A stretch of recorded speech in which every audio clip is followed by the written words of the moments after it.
Thank you, Kat and Elisa. So nice to be here, and I'm especially honored to be introducing Susan Orlean, whom the Washington Post has called a national treasure. Susan has been a longtime writer for the New Yorker magazine. She's the author of 10 books, including the most recent, The Library Book. Susan, welcome virtually. I'm sorry you're not here in person, especially since I hear you know and love Sarasota.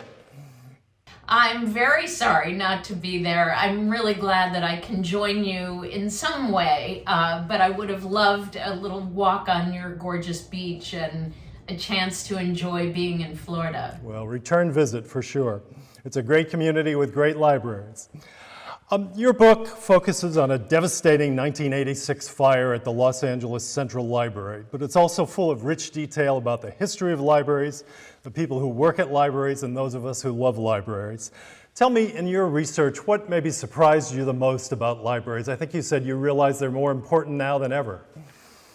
That was the great and most kind of encouraging thing that I discovered, because I went into this story having in my mind the question that I think many people have, which is, what is the meaning of a library in a world that's so digital?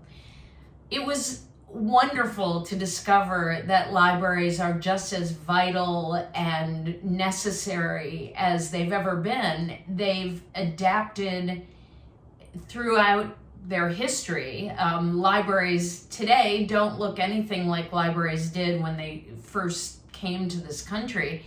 And we are glad about that. I mean, when libraries first started opening in the United States, they were mostly restricted to being used by men. So to begin— And most librarians were men at the time, right? Yeah. Yes, no women, no children. In many cases, they were for white men only. So libraries have always evolved. And the great news is that in this digital era, they've continued to evolve and embraced the new world of information rather than trying to resist it. That was thrilling. I think the single fact that I liked the most was learning that there are more libraries in the United States than there are McDonald's. I think that's a very great trend. Now, your love of libraries dates to your visits as a child with your mother, and you write very vividly about that in the book. Talk about those visits. My mom was a great lover of libraries, and she really believed that rather than buying books, you made regular trips to the library and borrowed books. She loved librarians. She fantasized about becoming a librarian, and she just reveled in the whole experience of going to the library. Starting when I was very, very young, we went regularly, probably a minimum of twice a week. There was a little branch library very near my house. These trips were very special. There was something about the experience of getting in the car and not knowing what you were going to find. When I was young, there was a feeling of complete freedom, because it was really one of the few places where I was allowed to wander on my own, because it was a very safe place for a little kid to wander around. And I had a kind of agency that children don't generally have, which was if I wanted a book, I got it. I didn't have to beg my mother to buy it for me. I didn't, it was something that felt absolutely intoxicating. This incredible— you put it, though, it's the first time you felt a sense of autonomy, I think. Yeah. Absolutely. And I think that that's partly what thrills children so much about libraries, just this feeling that they can choose what they want and have whatever they want. It was also a very special memory with my mom. There was some ritual that we had, some way that it felt like our special trip. Sure.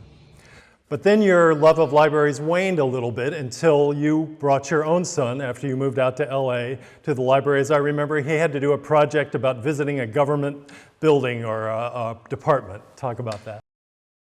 Right.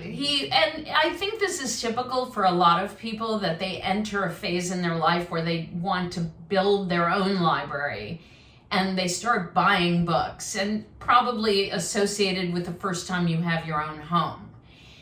So I hadn't been using the library that much. When my son was in first grade, and we had just moved to LA, in fact, he had an assignment to interview someone who worked for the city. And I proposed that he interview a garbage collector. And he instead said that he wanted to talk to a librarian. I was thrilled. I thought, how did I create this child who wants to talk to a librarian? When I took him to the library, I truly traveled back in time and was reminded of all of those trips that I had taken with my mother and how magical they were, and how I was repeating that same special ritual with my son. The library in many ways felt so familiar, even though it was 3,000 miles from my home in Ohio. It was many years later, but the sense of familiarity was so profound that it immediately made me think that I wanted to figure out why we have such emotional connections to libraries, and what gave this such power over me. And on one of these visits, a librarian touring with you picks up a book and says, "Oh, you can still smell the smoke." And what happened then? This was the beginning of this book. I had a feeling that I wanted to write a book about libraries, but I didn't really know what exactly I would be saying. And I was being given a tour of the downtown branch of the LA Library, where I had never been, and I was completely smitten. The building is amazing. And the gentleman giving me the tour pulled the book off the shelf and took a deep whiff of the book and said, "You can still smell the smoke in some of them." I had no idea what he was talking about. And I said, "Well, did they used to let people smoke in the library?" And he said, no, smoke from the fire. I still didn't know what he was talking about. And I said, "What fire?" And he said, "Oh, the big fire in 1986. It closed the library for 7 years." And in that moment, I thought, this is what I'm going to write about. And that library fire didn't get a lot of attention because I think it was the day after the Chernobyl incident, so it didn't get a lot of press coverage. Now, the library fire, it burned or damaged more than 1 million books. Almost every firefighter in LA had to fight it. But it was also a very inspirational story of the recovery. And talk about that, especially the volunteers who showed up the day after. That's a great story. The fire occurred during the week. It burned for 7 hours, and by the time they put the fire out, there was a realization that there were some books in the library that had survived, and they had to be gotten out of the building quickly, and the damaged books had to be taken as quickly as possible to be rehabilitated. Without putting out any call for volunteers, thousands of people just showed up at the library and said, "What can I do to help?" And because people think of LA as a place that doesn't have a lot of civic sense, I think that it was really important to point out that that isn't really true, and that when it came to the library, people simply came downtown and said, "Tell me how I can help." One of the things that had to be done, as I said, was getting all of these books out of the library. People formed a chain, a human chain, from the library to an area where they had boxes to box up these books and put them in storage. And they handed the books out, hand over hand, from the library to the area where they were packed up. And people I know who I interviewed, who were part of that, said it was an incredible moment of feeling this continuity among the people of LA and an appreciation of their love of the library and their desire to help it and to pass these stories on. You said they kind of became a human library, passing on knowledge, which is what libraries do every day. And there's a great passage you're going to read for us now about libraries and their role in preserving memory. Could you do that now? Thanks. This is page 93 in the book. If something you learn or observe or imagine can be set down and saved, and if you can see your life reflected in previous lives, and can imagine it reflected in subsequent ones, you can begin to discover order and harmony. You know that you are part of a larger story that has shape and purpose, a tangible, familiar past, and a constantly refreshed future. We are all whispering in a tin can on a string, but we are heard. So we whisper the message into the next tin can and the next string. Writing a book, just like building a library, is an act of sheer defiance. It is a declaration that you believe in the persistence of memory. That's wonderful. Thank you. That was one of my favorite passages. In the book, you also talk about another kind of book burning by dictators throughout the ages. We think of Nazi Germany, but you point out it's happened a long time ago in the past. But you also write about your own attempt to burn a book. You figured you should do it, and it's kind of macabre, but also very funny. Talk about how you decided what book to burn. Yeah. Well, this was really difficult. I had decided that it would be a good exercise for me to burn a book, partly because I was going to be describing this huge fire in which all of these books burned, and I wanted to know what it looked like. I was also very curious about the emotional component of it, namely that we have a sort of taboo about burning books, something that feels like a violation. It feels like you're destroying something that has an actual soul.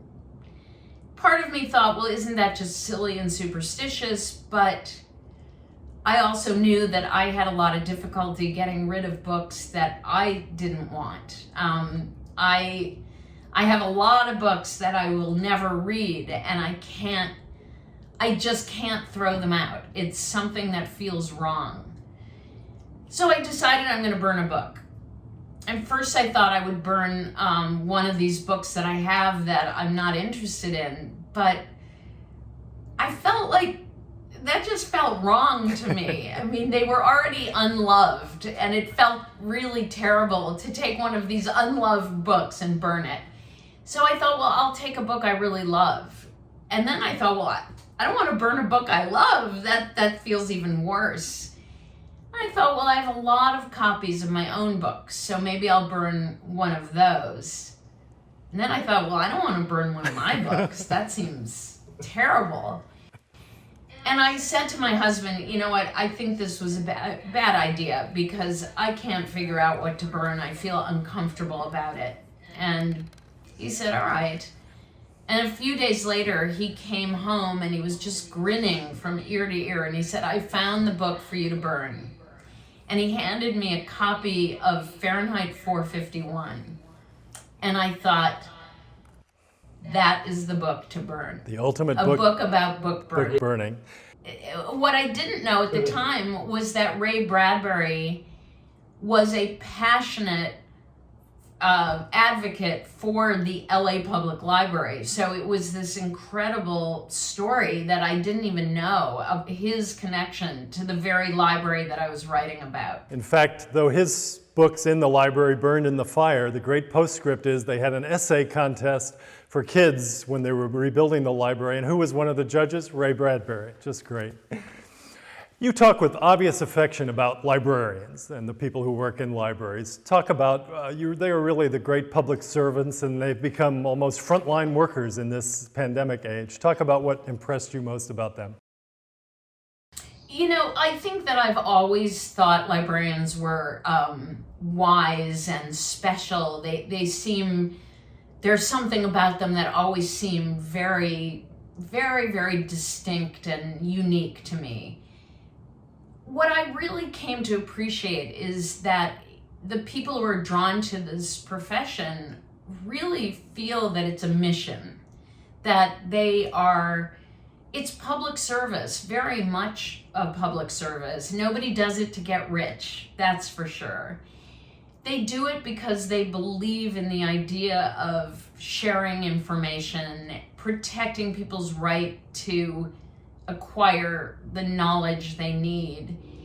And they are often in the front line of issues on censorship and inclusiveness in the library collection. I love the quote you had from one librarian. She said, "My friends think I know everything. We're watching the Olympics and they say, 'Oh, Karen, what are the rules for the luge?'" You know. Well, I actually believe librarians really do know everything. I think you're right. Or they know how to know everything. They know how to find everything. I think about 10,000 people a day use one of our libraries, either online now or virtual or in person. What does it say about a community that has a vital and much-loved library system? And why should people support it? Well, first of all, libraries are one of the defining characteristics of a community.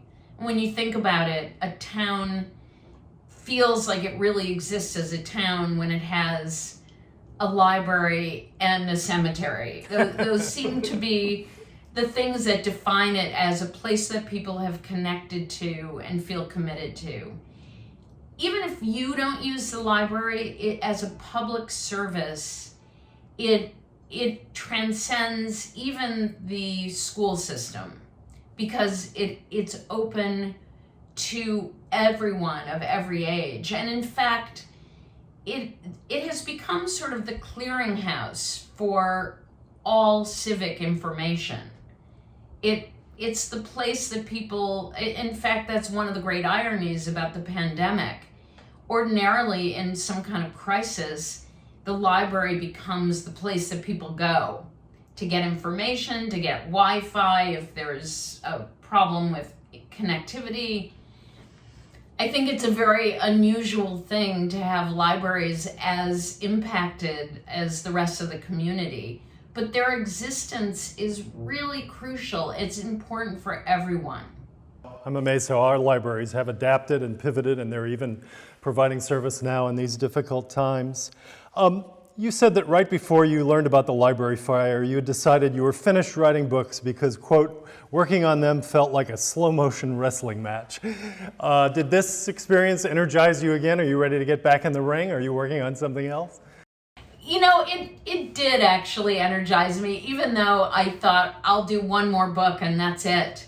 But it's incredibly gratifying to write a book. It's very hard. It's very, very hard. It takes a long time. And it's very much a performance. You don't know how well you've done until the public votes on it in a sense. So it puts you out on the line in a way that is very vulnerable. On the other hand, to create something that has a life of its own and will last, hopefully, for forever, is enormously satisfying. And the hard work is not going to be any easier, but the realization of how enormous the satisfaction is really came home for me. That's great. Before we go to a few questions, we're going to close by asking you to do another reading. And this last reading, as I remember, it was at the end of a day at the LA Library, and you were kind of looking around and you were really struck by what you saw. And I think this really sums up your book. And this is actually on the very last page of the book. I looked around the room at the few people scattered here and there. Some were leaning into books, and a few were just resting, having a private moment in a public place.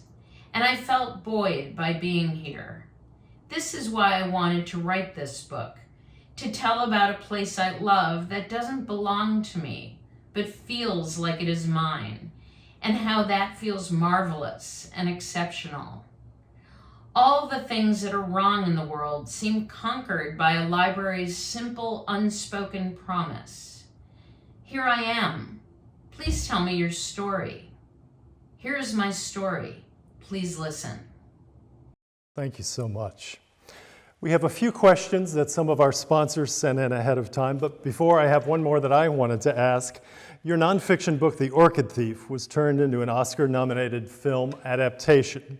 Now, in the film, Meryl Streep plays Susan Orlean, or I should say a alternate reality version of you, who's an adulteress, takes drugs, and may be interested in committing a murder. Now, when the screenwriter Charlie Kaufman approached you, what was your initial reaction? My initial reaction was absolutely not. And I dug my heels in for quite a while and said, no, you can't do this. It's just impossible. It's going to ruin my career. But he persisted, and the producers persisted, and one day, for reasons that I can't really explain to you, I woke up and thought, oh, why not? Let's just have an adventure.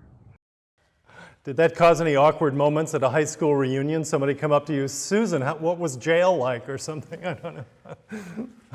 Well, I've had a few people who've asked me in a very awkward way if I'm still in touch with John LaRoche, implying that we had this romantic relationship, and I just have to gently explain to them that that was fiction. Now, I heard that the library book might be coming to the screen, either big screen or TV. Can you tell us anything about that? Yes, it's being adapted for television, and I'm actually working on it. So that's been a really, really interesting project and something very different. We have a question. Who are your favorite authors, your favorite genre to read? I read a lot of fiction, actually, which often surprises people since I don't write fiction. But I love, first of all, I love being taken into a story, an internal story of characters. And I love the writing in fiction. And I actually feel I learn a lot by reading fiction. I would say that my all-time favorite author is William Faulkner, who I was really passionate about and who I think inspired me to think about language as this, like almost a plastic form that you could shape to create emotion. And he was an incredible master. Final question, what has it been like to be a writer in a pandemic? Obviously, writing is a solitary experience, but you do so much research, you're out and about. Well, how have you adapted? It's both a perfectly adaptable profession because you sit in front of a computer screen a lot, but it's also, as you say, for research, really problematic.